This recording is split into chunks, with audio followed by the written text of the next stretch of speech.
अस्सलाम वालेकुम नाज़रीन। आज हम आपको एक बेहतरीन और अहम वजीफा बताने जा रहे हैं जो आजकल की एक अहम जरूरत है।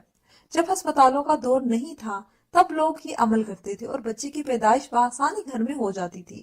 आजकल भी अस्पतालों में औरतें बच्चे की पैदाइश पर बहुत दुख और तकलीफ उठा रही होती हैं, और ऐसे लोग जो दही इलाकों में रहते हैं, शहर से बहुत दूर होते हैं, उनके लिए ये वजीफा बहुत फायदेमंद साबित होगा। और यकीन के साथ अगर आप ये वजीफा करें तो इसका बहुत ज्यादा असर होता है। इंशाल्लाह ये एक बेहतरीन और फायदेमंद अमल है नाजरीन। इस अमल की इजाजत आम है, हर शख्स कर सकता है, ये अमल आप भी कर सकते हैं। इस अमल को करने के लिए आपको किसी से इजाजत की जरूरत नहीं है। तवज्जो फरमाइए नाजरीन, जब एक औरत बच्चे की पैदाइश करती है तो वो जिंदगी और मौत की कश्मकश में होती है।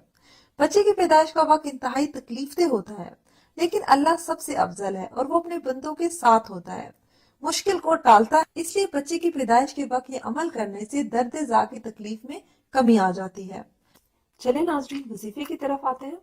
आपने करना यह है कि 30वें पारे में, कुरान पाक के 30वें पारे में सूरह अनशिकाक है। आपने अव्वल और आखिर 11 मरतबा दुरूद शरीफ पढ़ना है। उसके बीच में आपने 7 मरतबा सूरह अनशिकाक को पढ़कर पानी पर दम करके मुतासरा औरत को पिला देना है। इंशाअल्लाह ताला अल्लाह बहुत आसानी फरमाएगा।